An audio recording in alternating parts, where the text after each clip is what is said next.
नमः। सदा बालरूपापि विघ्नाद्रिहन्त्री महादन्तिवक्त्रापि पञ्चास्यमान्या विधीन्द्रादिमृग्या गणेशाभिधामे विधत्तां श्रियं कापि कल्याणमूर्तिः। गुहायां वसन्तं स्वभासालसन्तं जनार्तिं हरन्तं श्रयामो गुहं तम्।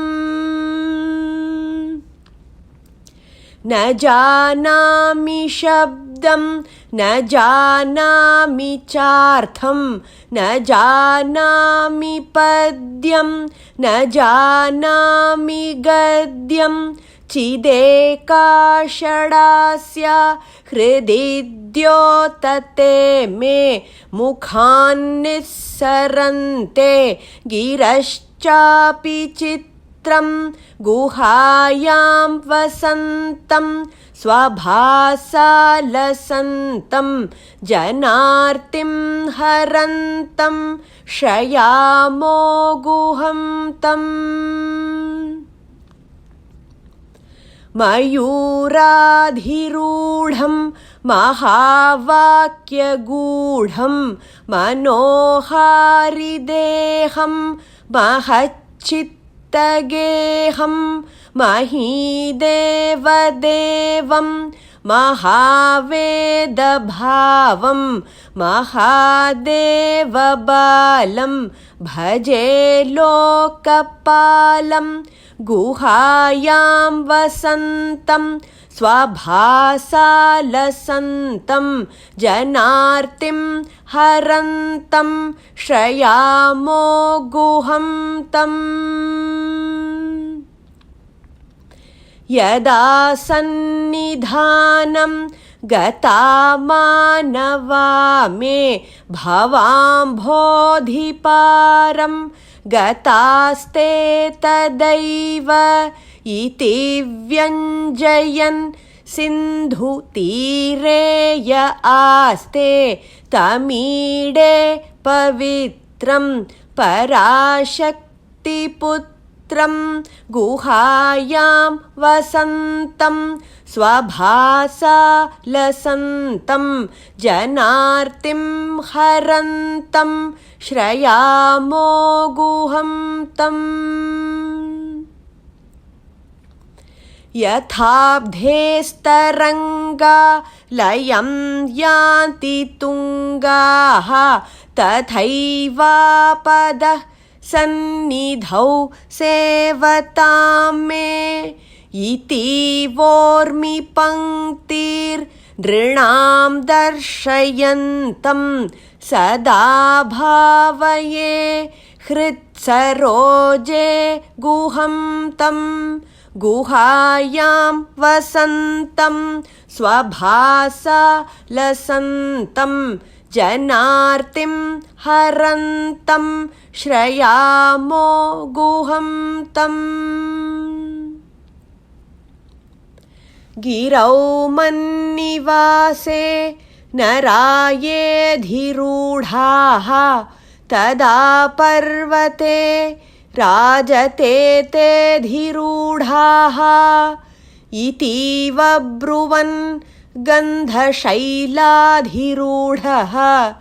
स देवो मुदे मे सदा षण्मुखोऽस्तु। गुहायां वसन्तं स्वभासालसन्तं जनार्तिं हरन्तं श्रयामो गुहं तम्। महाम्भोधितीरे महापापचोरे मुनीन्द्रानुकूले सुगन्धाख्यशैले गुहायां वसन्तं स्वभासालसन्तं जनार्तिं हरन्तं श्रयामो गुहं तं गुहायां वसन्तं स्वभासालसन्तं जनार्तिं हरन्तं श्रयामो गुहं तम् लसत् स्वर्णगेहे नृणां कामदोहे सुमस्तोमसञ्छन्न माणिक्यमञ्चे समुद्यत् सहस्रार्कतुल्यप्रकाशं सदा भावये कार्तिकेयं सुरेशं गुहायां वसन्तं स्वभासालसन्तं जनार्तिं हरन्तं श्रयामो गुहं तम् रणध्वंसके मञ्जुळे अत्यन्तशोणे मनोहारिलावण्य पीयूषपूर्णे मनःषट्पदो मे भवक्लेशतप्तः सदा मोदतां स्कन्द ते पादपद्मे गुहायां वसन्तं स्वभासालसन्तं जनार्तिं हरन्तं श्रयामो गुहं तम्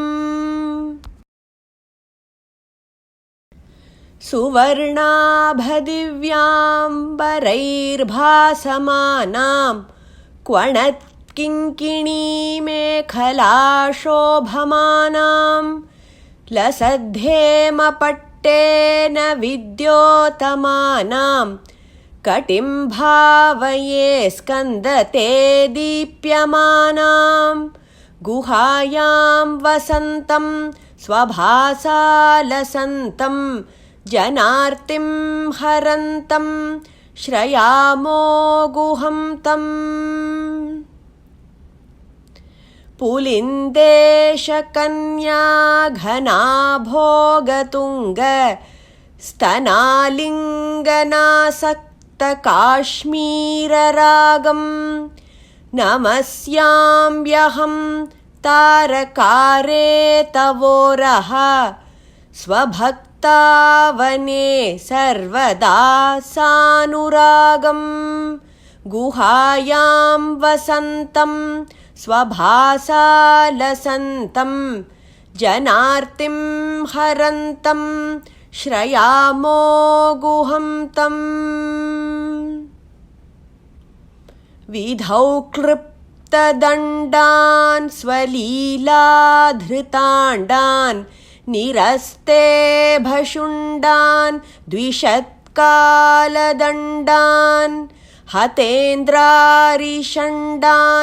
जगत्त्राणशौण्डान् सदा ते प्रचण्डान् श्रये बाहुदण्डान् गुहायां वसन्तं स्वभासालसन्तं जनार्तिं हरन्तं श्रयामो गुहं तम् सदा शारदा षण्मृगाङ्का यदि स्युः समुद्यन्त एव स्थिताश्चेत्समन्तात् सदा पूर्णबिम्बाः कलङ्कैश्च हीनाः तदा त्वन्मुखानां ब्रुवे स्कन्दसाम्यं गुहायां वसन्तं स्वभासालसन्तं जनार्तिं हरन्तं श्रयामो गुहं तम् स्फुरन्मन्दहासैः सहंसानि चञ्चत् कटाक्षावळीभृङ्ग सङ्घोज्ज्वलानि सुधास्यन्दिबिम्बाधराणीशसूनो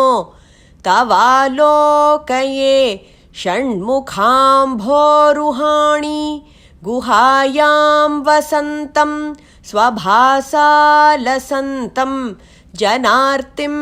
हरन्तं श्रयामो गुहं तम् विशालेषु कर्णान्तदीर्घेष्वजस्रं दयास्यन्दिषु द्वादशस्वीक्षणेषु मयीषत्कटाक्षः सकृत्पातितश्चेत् भवेत्ते दयाशील कानामहानिः गुहायां वसन्तं स्वभासा लसन्तं जनार्तिं हरन्तं श्रयामो गुहं तम् सुताङ्गोद्भवो मेसि जीवेति षड्धा जपन्मन्त्रमीशो मुदा जिघ्रते यान् जगद्भारभृद्भ्यो जगन्नाथतेभ्यः किरीटोज्ज्वलेभ्यो नमो मस्तकेभ्यः गुहायां वसन्तं स्वभासा लसन्तं जनार्तिं हरन्तं श्रयामो गुहं तम् स्फुरद्रत्नकेयूरहाराभिरामः चलत्कुण्डलश्रीलसद्गण्डभागः कटौ पीतवासाः करे चारुशक्तिः पुरस्तान्ममास्तां पुरारेस्तनूजः गुहायां वसन्तं स्वभासा लसन्तं जनार्तिं हरन्तं श्रयामो गुहं तम् इहाया हि वत्सेति हस्तान् प्रसार्य आह्वयत्यादराच्छङ्करे मातुरङ्कात् समुत्पत्यतातं श्रयन्तं कुमारं हराश्लिष्टगात्रं भजे बालमूर्तिं गुहायां वसन्तं स्वभासा लसन्तं जनार्तिं हरन्तं श्रयामो गुहं तम् कुमारेशसूनो गुहस्कन्दसेनापते शक्तिपाणे मयूराधिरूढ पुलिन्दात्मजाकान्त भक्तार्तिहारिन् प्रभोतारकारे सदा रक्ष मां त्वं गुहायां वसन्तं स्वभासा लसन्तं जनार्तिं हरन्तं श्रयामो गुहं तम् प्रशान्तेन्द्रिये नष्टसंज्ञे विचेष्टे कफोद्गारिवक्त्रे भयोत्कम्पिगात्रे प्रयाणोन्मुखे मय्यनाथे तदानीं द्रुतं मे दयाळो भवाग्रे गुहत्वं गुहायां वसन्तं स्वभासा लसन्तं जनार्तिं हरन्तं श्रयामो गुहं तम् कृतान्तस्य दूतेषु चण्डेषु कोपात् दहच्छिन्धिभिन्धीति मां तर्जयत्सु मयूरं समारुह्य माभैरिति त्वं पुरःशक्तिपाणिर्ममायाहि शीघ्रं गुहायां वसन्तं स्वभासालसन्तं जनार्तिं हरन्तं श्रयामो गुहं तम् प्रणम्यासकृत्पादयोस्ते पतित्वा प्रसाद्य प्रभो प्रार्थयेनेकवारं न वक्तुं क्षमोऽहं तदानीं कृपाब्धे न कार्यान्तकाले मनागप्युपेक्षा गुहायां वसन्तं स्वभासालसन्तं जनार्तिं हरन्तं श्रयामो गुहं तम् सहस्राण्डभोक्ता त्वया शूरनामा हतस्तारकः सिंहवक्त्रश्च दैत्यः ममान्तर्हृदिस्थं मनक्लेशमेकं न हंसि प्रभो किं करोमि क्वयामि गुहायां वसन्तं स्वभासालसन्तं जनार्तिं हरन्तं श्रयामो गुहं तम् अहं सर्वदा दुःखभारावसन्नो भवान् दीनबन्धुस्त्वदन्यं न याचे भवद्भक्तिरोधं सदा क्लिप्तबाधं ममाधिं द्रुतं नाशयो मासु तत्त्वं गुहायां वसन्तं स्वभासालसन्तं जनार्तिं हरन्तं श्रयामो गुहं तम् अपस्मारकुष्ठक्षयार्षप्रमेह ज्वरोन्मादगुल्मादिरोगा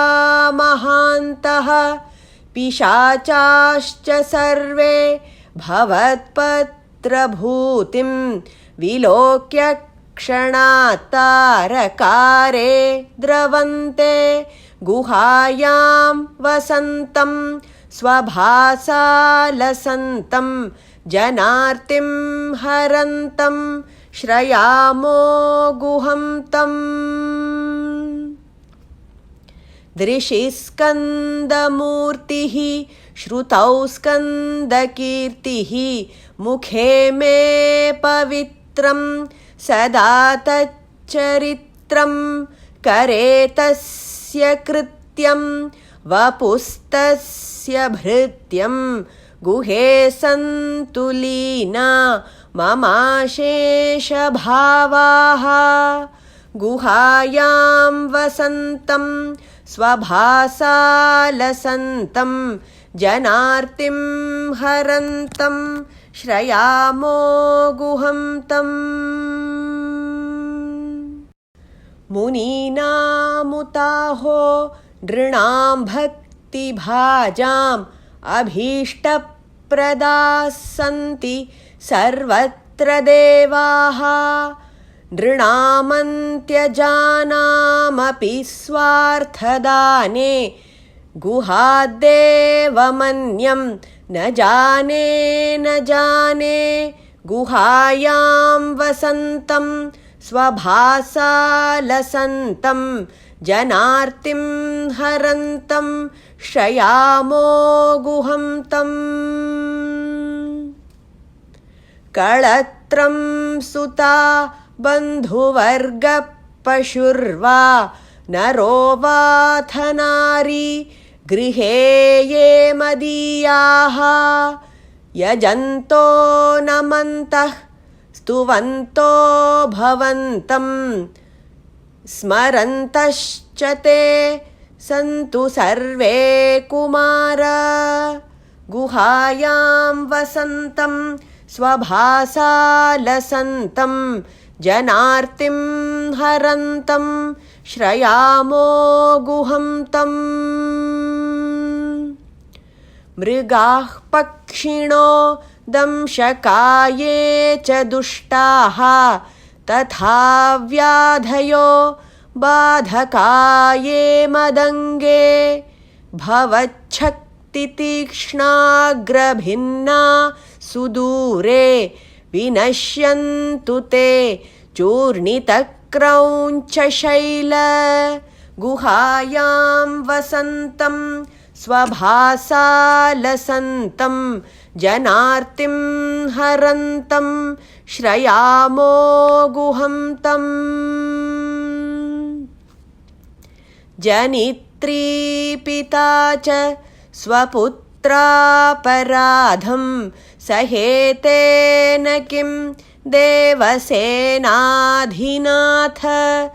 अहं चातिबालो भवान् लोकतातः क्षमस्वापराधं समस्तं महेश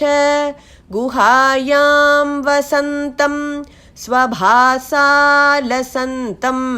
जनार्तिं हरन्तं श्रयामो गुहं तम् नमः केकिने शक्तये चापि तुभ्यं नमश्छागतुभ्यं नमः कुक्कुटाय नमः सिन्धवे सिन्धुदेशाय तुभ्यं पुनः स्कन्दमूर्ते नमस्ते नमोऽस्तु गुहायां वसन्तं स्वभासालसन्तं जनार्तिं हरन्तं श्रयामो गुहं तम् जयानन्दभूमन् जयापारधामन् जयामोघकीर्ते जयानन्दमूर्ते जयानन्दसिन्धो जयाशेषबन्धो जयत्वं सदा मुक्तिदानेशसूनो गुहायां वसन्तं स्वभासालसन्तं जनार्तिं हरन्तं श्रयामो गुहं तम् भुजङ्गाख्यवृत्तेन क्लिप्तं स्तवं यः पठेद्भक्तियुक्तो गुहं सम्प्रणम्य सुपुत्रान् कळत्रं धनं दीर्घमायुः लभेत्स्कन्दसायुज्यमन्ते नरः सः गुहायां वसन्तं स्वभासालसन्तं जनार्तिं हरन्तं श्रयामो